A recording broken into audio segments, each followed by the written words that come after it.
It's 6:30 a.m. Do you know where your children are? Still in bed? That's no good. They gotta make that money. Remember, if you let your kids stay in bed, America will soon be red. Happy Labor Day, everybody. Let's talk about burnout. Burnout is this idea that got a lot of attention last January, after a BuzzFeed article by Anne Helen Peterson went viral. Basically, her idea is that millennials are the burnout generation. Is this how we do it? Is this how we smoke a bowl? Burnout is the point at which you have worked too much already, but you still keep going. And then small things tend to go by the wayside. Not mailing a letter, not filling out an application, not buying groceries. For me, it's this very room. I just got home from my bachelor party today, Monday, September 2nd, Labor Day. On Thursday, this room looked like this. Keen viewers might note that we haven't filmed a video in here since July 22nd. That vinyl is still the same as it was in that video. This room has become the catch-all because by the time we've made it through the work week and made a video and done all the other weekly required things, I just can't also clean up this room. This glass has been here since August 11th. These guitars have wall mounts that I just can't ever bring myself to hang up. These books just need on a shelf. These paper towels simply need to go in the closet. It's just, by the time I get to it at the end of the day or at the end of the week, the thought of beginning one more project fills me with dread. That's burnout. Now, the BuzzFeed article took some heat for this because, well, not just millennials feel burnt out. I think we all suffer from burnout because we work too much, because we have to work too much. Work is everything to America. It's the crux of the American dream. If you work hard enough and long enough, you too can have a dream car and a dream house and 2.5 kids in the white picket fence. So that's why we open with that joke about sleep. You can't work while you're sleeping. Which is kind of the joke in Jonathan is it Carey?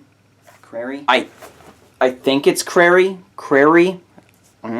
According to Crary, sleep might be the one non-commodifiable activity we still have. Like, sure, we buy pillows, we buy mattresses, but when sleeping, we can't work. We can't buy, we're just sleeping. Which is probably why every couple of years or so, Bloomberg or Forbes runs this article on the top business owners who, don't sleep ever. Our president is one of those people.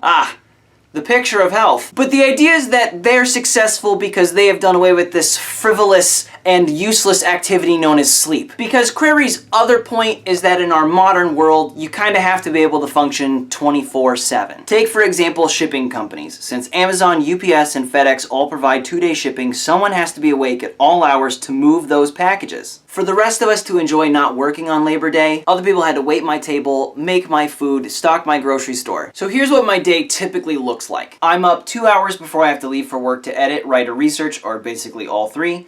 Then I go to work for 8 hours, come home, take the new puppy out for a half-hour walk, do some daily chores, laundry, dishes, scooping the cat box, blah, blah, blah, and then go back to editing or writing. And somewhere in there I manage to feed myself hopefully 3 times a day, make dinner, feed the pets, and take a shower. So yeah, no wonder this room looks so bad. Marie Kondo would fucking kill me if she saw this. On average, I work about 60 hours a week if you just include my job and this stupid channel. And I'm not the only one. The average American works over 40 hours a week, and that doesn't include all of the unpaid labor of just taking care of your household and family. And then to make it all worse, there's, these things. This little thing makes sure that I can answer phone calls and emails from work even on the weekend. I actually answered 2 of these calls at the Airbnb this morning with my siblings celebrating my bachelor party. But these things actually also dictate how we spend our free time. There are ads every 6 tweets that are tracking what you looked at on another site. Hey, did you tell your fiance that mac and cheese sounds good for dinner? Well, guess what Twitter wants to sell you? And then there's what Vulture once called the cinema of obligation, where even though you really don't want to see Ant-Man and the Wasp, you do see it because Ant-Man's gonna be in Avengers. Or you watch Game of Thrones because it's the best show on television, even though that last season totally proved it wasn't. And also, there's going to be another best show in a couple months that we're all gonna have to watch then anyway. Except for Breaking Bad, that show was perfect in every single way. And did you hear that there's a movie coming out in October? And I am definitely going to rewatch all of the series, this time on Netflix, even though I already have it all on DVD because it's so good. This one in particular stands out to me because I always feel like there's something else I should be doing with my time. Like, I really want to play Mario 64 and Earthbound Beginnings because they are two parts of video game history that I've never gotten to experience.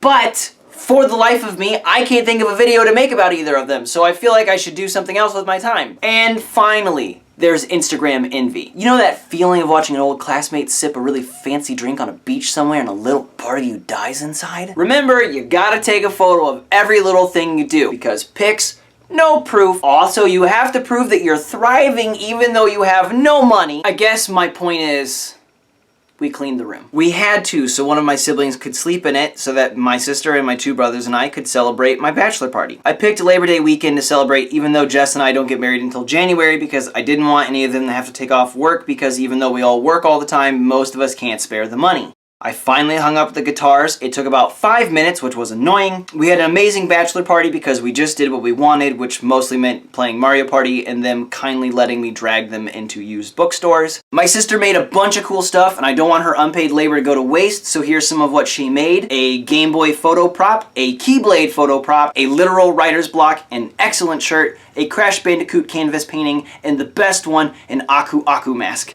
Clearly, I love Crash Bandicoot, which is another game series I cannot think of an idea for, except that I often feel like Crash running away from a boulder or dinosaur, except this is a boulder of crushing obligations. Like this video, which I finished writing, filming, and editing today. However, it wasn't too bad, because I took some time off. So I hope on this Labor Day, you did, or still will do, something for yourself. Maybe even take a nap. Bye! We'll see you next week!